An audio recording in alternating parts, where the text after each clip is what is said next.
Welcome to the Bucher and Friends podcast. Here is your host. Might send it over to Rick Bucher. Rick Bucher. Welcome to another episode of Bucher Friendless, a subsidiary of Bucher and Friends and part of the United WeCast network. I'm Rick Bucher. You can see me on FS1, read me on Bleacher Report, and follow me on Twitter at Rick Bucher and on Instagram at Rick_Bucher.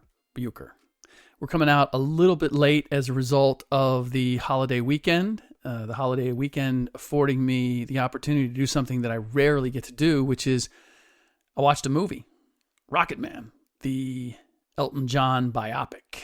And as it turned out, I rarely, for whatever reason, get a chance to keep up with as many movies as I'd like, but had the opportunity to watch it. Was it Saturday night with my wife? And then my kids each wanted to see it. We rented it. Thanks courtesy to Apple TV in the holiday. We were able to watch it, and I was able to watch it not once, but twice, but 3 times. And so, for those who may not have seen it, I will say it's Bohemian Rhapsody, a darker version of Bohemian Rhapsody, which I also really enjoyed. But in any event, I don't know what it is. My Martian was another movie where I saw it 3 times. It was the only movie I saw like within a year's period, and it seemed to be on the plane every time I got on a plane.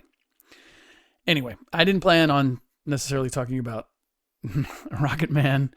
I also didn't plan on this being a friendless episode. I planned on doing a end of training camp wrap up with NFL vet and Super Bowl champ Will Blackman, but he is headed for London, England to do a 2-month stint analyzing the NFL for Sky Sports, which is the British version, basically, of DirecTV. Now, we will catch up with him once he gets settled in over there, but truth is, I'm happy to dig into the biggest NFL story of the week without him, and my guess is that he would just be, let's face it, he'd get in the way, because he's going to be nicer than I am. There's going to be no holds barred on this. We talk about the biggest NFL story of the week. That would be, of course, the moves by the Houston Texans. Or, more specifically, the moves by head coach Bill O'Brien. As most of you may know, the Texans don't have a general manager. There's ownership, the McNairs, then team president Jamie Roots, and then head coach Bill O'Brien. That's how the top of the Texans masthead reads. The next name is Jack Easterby, vice president in charge of team development. There are 11 more vice presidents listed, but not one of them for player personnel or scouting or in any way that would suggest that anyone has more control over the roster or player selection than O'Brien. The directors for player personnel and scouting clearly answer to him, and they're way, way down on the masthead. Now, I'm not going to get into the weeds about what the Texans gave up and what they acquired, and if they're more or less equipped to pursue a Super Bowl than they were before the moves. I'm going to leave that to my media brethren who steep themselves in the NFL on a daily basis. I want to talk about the decision to let Bill O'Brien take this joyride in the first place. How many times do we have to see this play backfire before owners of sports franchises permanently remove it from their playbook? And I'm not necessarily a Texans fan. It's just, man, when are they going to realize, not that just the Texans, every owner of every sports franchise, when are they going to realize the head coach and the GM can't be the same person? There's a reason in wars that the generals operate from a hilltop or a location far from the actual battle. It's more than keeping the brains of the operation from getting killed. Well, that's part of it. It's allowing them to see what is needed and where, dispassionately, without getting caught up in seeing their favorite lieutenant leading a charge or overreacting to a private who gets cut down. So, you may ask, some of you that are astute sports fans, how have 2 of the most successful coaches in their respective sports, Bill Belichick of the Patriots in the NFL and Greg Popovich of the Spurs in the NBA, how they managed to do it. It's pretty common knowledge that both of them have final say when it comes to personnel. I can explain. And you may be asking, what's wrong with looking to find the next one? Nothing. But you have to know what you're looking for. And you have to know what makes Bill Belichick and Greg Popovich the rare birds that they are. Simply handing someone all the authority that they have in hopes it will turn them into Belichick or Pop is like paying a player a max contract and making him the face of your franchise and hoping he'll play like a player who can justify that salary and carry a franchise. And trust me, teams do it. Certainly fans call for it all the time. Now, a lot of what I'm about to outline may already be obvious to some of you, if not most of you. But it's clear to me that it's not obvious to the McNairs, owners of the Texans. And you may at some point find yourself thinking that the coach of your favorite team might be capable of being the next Pop or Belichick. That's why I'm outlining this. And this really comes down to, it's some about Bill O'Brien, but it's more about understanding why Bill Belichick and Greg Popovich are the outliers that they are. And that if for some reason, some unknown reason, a owner, a team wants to give all of the control to one person, then wouldn't it make sense to know what it is that makes Belichick and Popovich so unique that has allowed them to be the exceptions? Because quite honestly, I don't know of too many situations where giving both roles to the same person has worked with any degree of success. So, if your team's thinking about doing this, here's how you can tell if, like Bill O'Brien, your coach is not capable to living up to Pop or Belichick. The first is Pop and Belichick became champions for their present teams very early on. I can't underscore enough how priceless that is. That's obviously not all they're doing because champions aren't built in a season. But look at every coach who has had a long run with one franchise and built a dynasty. They all won right away, inheriting a team that was ready. Pat Riley won his first year as head coach of the Lakers, taking over for Paul Westhead 11 games into the season. Phil Jackson won a title his second year with the Bulls and started his three-peat with the Lakers in his first year in LA. What that does is earn patience from fans, media, ownership alike. Patience that allows a team to go through the inevitable cycle that those two sports, and I'm talking about football and basketball. Baseball is just a completely other entity. It doesn't, the rules don't quite apply. And hockey has some of the same issues, but I just don't know a whole lot of people who care enough about hockey for us to utilize that as example. And besides, they've got a lot of wrinkles and a lot of issues that the NFL and the NBA are beyond. So I'm sticking primarily to the NFL and the NBA. Winning a championship for any coach coming in early, you earn patience. And because you're going to have down years. Now, how far down you go depends on how well you take care of today and tomorrow simultaneously. But the salary cap limitations in the NFL and the NBA practically force any team that reaches the top to at some point take a step back. You can't ride the same horses. It's why Pop and Belichick have the longest tenure by far in their respective sports, because they've managed to think about both today and next week and make their plans for both mesh. Now, in the case of Belichick and Pop, they also won for franchises that had never enjoyed the thrill of winning a championship before. And it didn't take them long to add more. Pop won the Spurs' first title in his second season and 4 in his first 10 years. Belichick also won his first Super Bowl in his second season. Now, why is that important? Again, because it earned them a long leash from ownership, media, fans. As coaches or GMs, and I think probably the most important aspect here is with ownership. Because as we've seen more and more today, ownership gets impatient. They're spending more and more on their franchises. and so they want results quicker and quicker. Now, as coaches or GMs, neither Belichick nor Pop were compelled to make moves to win today at the expense of tomorrow or next week. There are so few coaches who ever enjoy that luxury. But Pop, after winning the first ring, refused to play Tim Duncan, his future MVP, the following year in the playoffs because he had a piece of torn cartilage in his left knee. Now, Duncan was running sprints. He wanted to play. He was doing everything to demonstrate that he could play. But Pop took the ultra-cautious approach.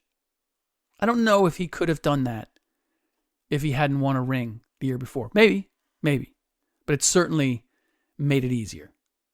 He had some currency to spend, and he spent it. Now, as a result of not playing Duncan, the defending champs were knocked out in the first round by the Phoenix Suns. Again, how many coaches in any sport would do that? Look at what the Warriors just did with Kevin Durant and Klay Thompson just this past summer in their pursuit of a three-peat. That's something we will address in one of the upcoming podcasts about all of that, because I've had quite a few conversations with people about how all of that went down and where they go from here. Nonetheless, Belichick also took a step back after winning that first Super Bowl. The Patriots missed the playoffs entirely the next year. It was by the barely. It was last second deal. Tiebreakers were the difference maker, if I remember correctly. But then he proceeded to win back-to-back Super Bowls. 3 in 4 years, 3 in his first 5 years. Now, it would be 10 years before he won another one, but not once in that time do I remember any serious talk about Belichick being kicked to the curb. Pop went through a similar championship cold spell. But it wasn't until just recently that I saw him make moves that seemed to be short-sighted. The Marcus Aldridge and what they paid him, it seemed like they were going for broke. They were acquiring players that didn't necessarily fit the culture of the Spurs. But they were trying to get Tim Duncan and Manu Ginobili another championship run before they retired. And I would say that a case could be made that we've seen Belichick make a couple of similar moves that we've suspected are the same, to keep Brady in the hunt, to see if they can squeeze yet another Super Bowl out of him. So, yes, they continued to go to the playoffs, the Patriots, all but one of those years. But it was a full 10 years before he'd win another one.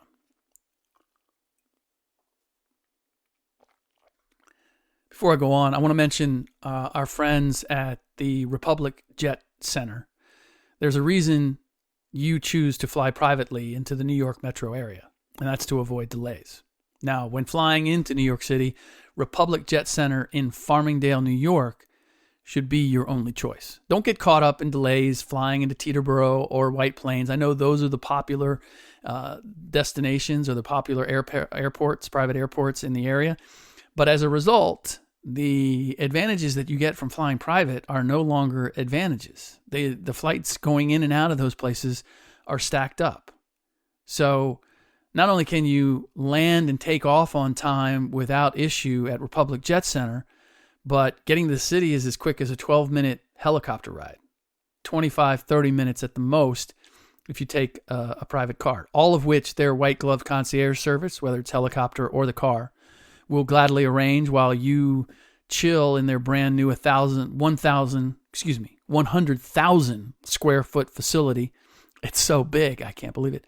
With an array of, you got snacks, beverages, whatever you want while you wait. And if you've never flown private, find out what it's all about by visiting www.republicjetcenter.com.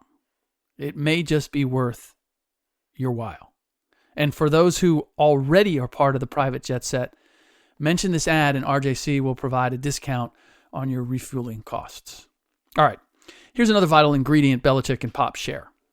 A trusted personnel advisor they came to know when they were just starting out and developed a relationship with over the years.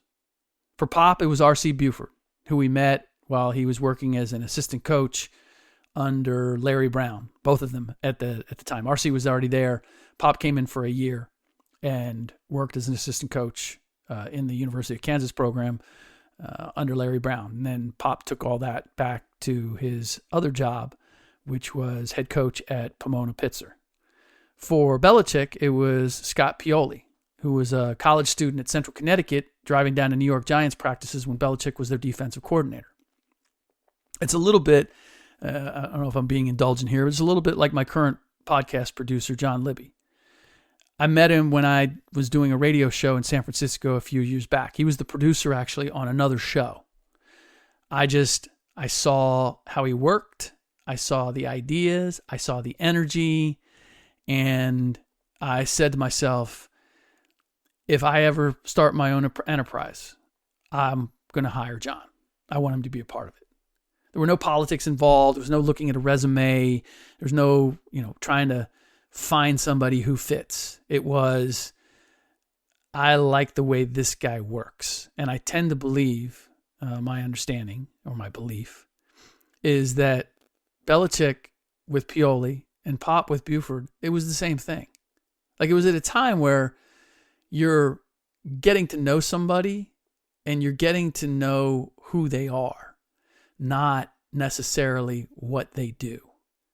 And you see somebody who, I don't know if it's you share a brain with, but you see somebody that you want to work with and believe that they can make you better. It's the only reason why Belichick would start a friendship and ultimately bring Pioli along. And the same for Pop with Buford. So that's how, at least that's how I imagine Belichick came to the conclusion that he wanted Pioli as a right-hand man. And same for Pop and RC. Belichick hired Pioli when he became the Browns head coach, and then Pioli followed him to the Jets and the Patriots. That brief interlude with the Jets. RC was the guy Pop handed over the GM title to in 2002. And I can promise you, RC is not just a figurehead. Sometimes there's people around the league who will suggest that, other GMs, but I don't know if it's jealousy or just trying to knock down a competitor, but it's not from what I understand. Pop has the final say, but to my knowledge, he never makes it without knowing exactly how RC feels and why about any given move. Now, does Bill O'Brien have a Pioli or an RC? No, nothing close. He hired Jack Easterby away from the Patriots and tried to hire their current director of player personnel, Nick Caserio, but neither one of those relationships can compare to Belichick and Pioli or Pop and RC, and that is important. They are two people who share the same brain, the same idea, who've developed over years their concept of what a successful franchise and successful football is all about. That goes into all their decision making and their separate duties as they go about them. It's simply O'Brien and Easterby, or I don't even know who he leans on the most. That relationship isn't built from the same bedrock as Pioli and Belichick or Pop and RC. Ultimately, he didn't get Caserio, but I'm not sure it would have mattered if he had. That's because O'Brien's moves in the last week smack of someone who has been head coach of the Texans for 5 seasons and whose one playoff win came against the Raiders, who were forced to play with their third-string quarterback, Connor Cook, after Derek Carr broke his leg with 2 weeks left in the regular season, and then Matt McGloin, their second-string quarterback, hurt his shoulder early in that game against the Texans.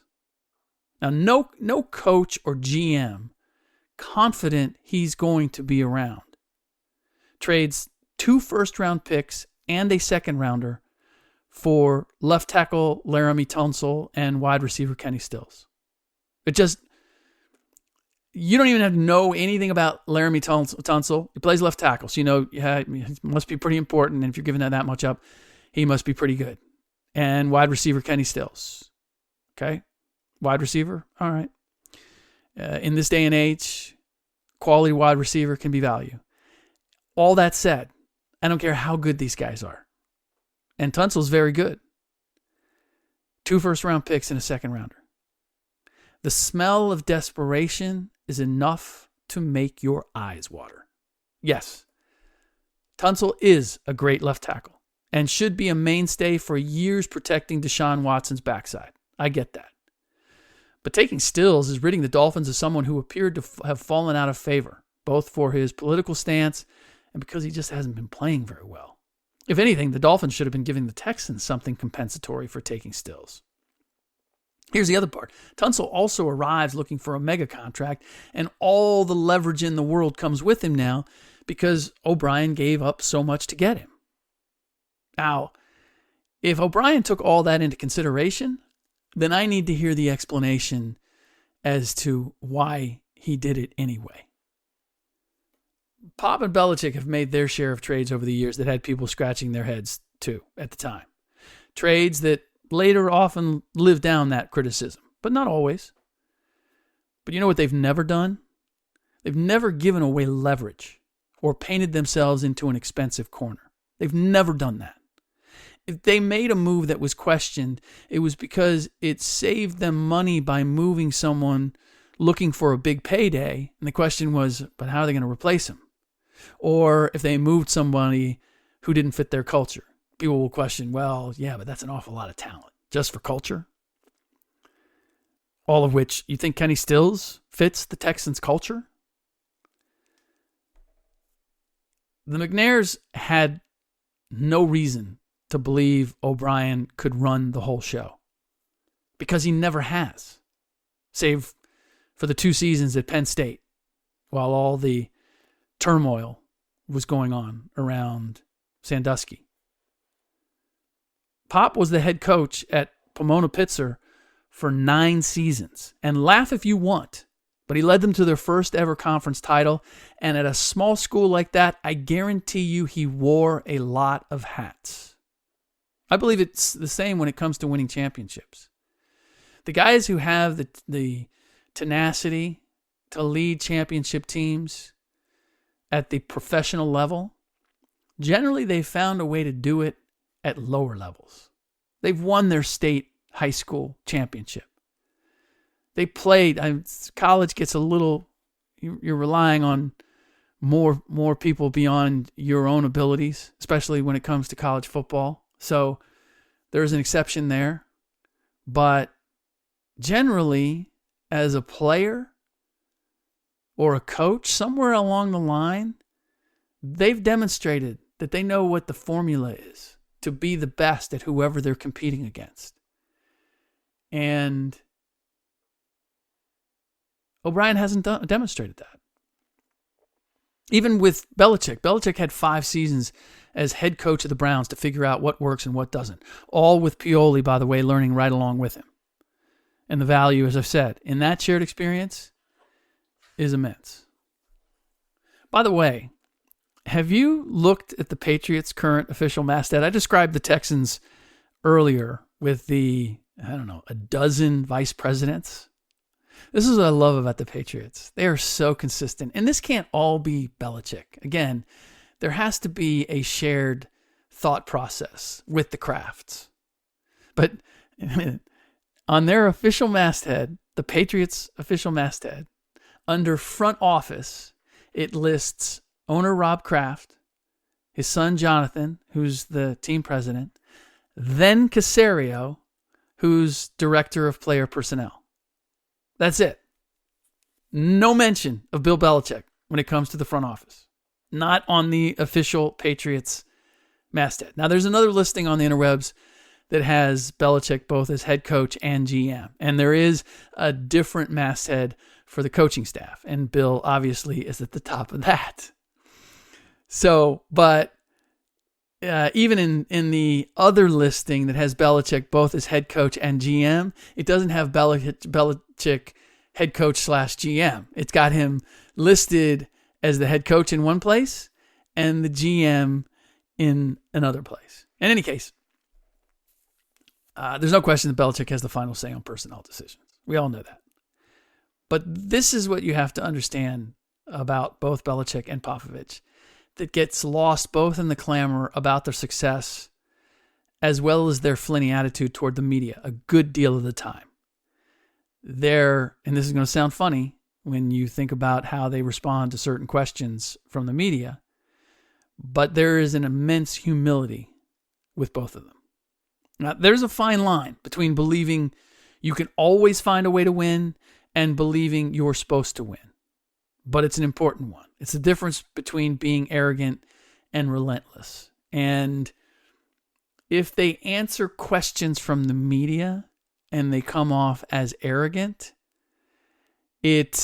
I don't see that as arrogance. I don't see that as what fuels it.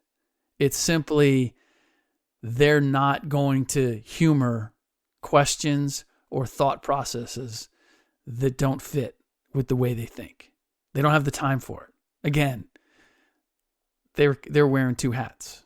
So making nice, humoring people, taking the time to do any of that, it sounds like I'm giving them an alibi for being dickheads. But truth is, and I hate to bag on my fellow media people, but some of the questions they're begging to be made fun of, or they're not complete thoughts. Talk about this, or it's looking for the knee-jerk response, which I can tell you with Pop, you're never going to get. Now, Belichick, I think, is a little more difficult than he need be, but nonetheless, he can get away with it. And so, and here's the thing. From everything I know, Belichick does not pretend or portend to be anything other than a football coach. I've had the chance, the pleasure, the honor, the privilege to cross paths with quite a few athletes and coaches who are in the conversation as the all-time best at their jobs. Michael Jordan, Kobe Bryant, Pop, Barry Bonds, Bill Walsh, Jerry Rice. And this is the common element that drove all of them. The fear of not being good enough. Of not taking something into consideration they should have. Of not being as prepared as they could have been. Of having someone not only appear in their rearview mirror, but blow right past them. They never took it for granted that they were on top. Or that they were ultimately, they might have believed they were going to get there, but they didn't take it as a God-given right or certainty. For me, that takes more humility than most of us will ever know. You've proved you're the best, and yet you feel you have this aching need to prove it again. That there may still be someone out there doubting that you're the best, or there's someone that's right there and wants to take that away from you. That takes more humility because it's human nature, by what I've witnessed, that for the vast majority, once they've risen to the top, they're going to do one of two things. Enjoy the hell out of it, or embrace it as who they are now. That the mountaintop is their new residence. Belichick and the Patriots admit that they experienced that very thing after their first Super Bowl victory. And make no mistake, Michael, Kobe, Pop, Barry, Jerry, all of them enjoyed standing at the top of the mountain and believed that they could stay there. But they also believed that it was not a given, that the world was going to do everything in its power to remove them from it, and that it was going to take an extra special effort, a greater effort than before, to stay there. Which meant they had to do everything in their power, day in, day out, to prevent that. Truth is, there are very few people wired like that, where success in no way dulls their blade or their appetite or their focus, it sharpens it. I know we all want to talk as if we want more and more, and we don't settle for less, and all of that. A lot of people talk that talk. There are very few people who walk it. That's why there are so few repeat winners. Belichick, by my observation, wastes no time on anything other than the job at hand. And in his case, the two jobs at hand. He doesn't care how he dresses, what with the suit jacket and tie that is straight out of a fourth grader's catechism photo, or the hoodies with the sleeves cut off, or the perfunctory press conferences. The hoodie look actually makes him resemble what he is in so many ways, a football monk. He hasn't taken a vow of silence, but man, he's come as close as someone in his position can. Look, when it comes to the Texans, it's the McNair's team, and it's their money, and they can do with it as they see fit. And I personally have nothing against Bill O'Brien, other than his directive to his players revealed in Hard Knocks a few years back to lie to the media. Now, that doesn't rub me the wrong way because I'm in the media. It rubs me the wrong way because I'm a partner in a media training company, and we've studied how the price paid for lying to the media is not worth whatever momentary protection it might provide. The cover-up, as we like to say, is always worse than the crime. And I've never heard, over the years, Greg Popovich or Bill Belichick say something that made me think they don't know what they're talking about. Thanks to Hard Knocks, I can't say that about Bill O'Brien. Now, my guess is that I've put more thought into why Bill O'Brien shouldn't have control over personnel than the McNairs did. Or maybe it's just different thinking. Because if winning a Super Bowl is their ultimate goal, then they believe giving O'Brien the kind of authority Belichick enjoys is the way to get one. Either that, or they've decided to let him drive the car as he so chooses, and if it winds up in the ditch, then they have a reason to throw him out of it. Problem is, O'Brien's successor now has to pull that car out of the ditch and deal with the necessary repairs. What bothers me most about all this is the disservice that it does to players like J.J. Watt and Deshaun Watson. Players capable, I believe, of truly being special, if they haven't demonstrated that already. And they may be deprived of experiencing what their talent and dedication deserves because of these decisions made up top. Players rarely get second chances, and they don't have long runways.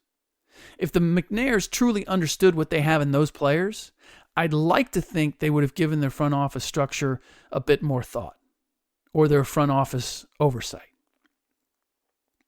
This isn't going to end well for anyone. Knowing that already is like watching one of Rex Chapman's block or charge videos on Twitter, if you've seen those. If you hadn't, check it out. Rex Chapman. I think it's just at REXCHAPMAN. Anyway, these videos, you know something gruesome is about to happen to somebody. You just don't know how gruesome. Which is why I hate those block or charge videos. I don't know why I keep watching them. Then again, I also don't know why team owners keep allowing one person to wear both the head coach and GM hats. I do know this. Me watching those videos causes a lot less collateral damage. All right, that does it for this episode of Bucher Friendless, subsidiary of Bucher and Friends, part of the United WeCast network. Check out our other podcasts. Get Some by Gary Owen, who's just wrapped up a movie and has a special coming out on Showtime on September 7th. Please check those out, as well as his podcast.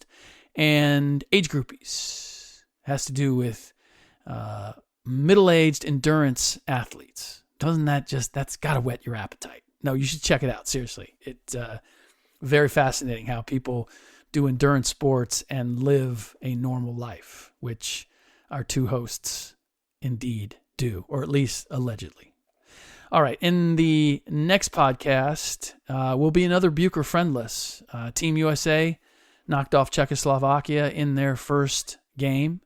We will be closing in on the start of the NFL season. We'll look at, I believe it's Packers-Bears that's kicking off. We'll take a look at where we are with Ezekiel Elliott, Melvin Gordon, some of the running backs that may not be a part of this particular season, although we're getting wind that there may be some movement with the Cowboys. We shall see. We'll get into all that. We'll get into a look at where we are with Team USA as well.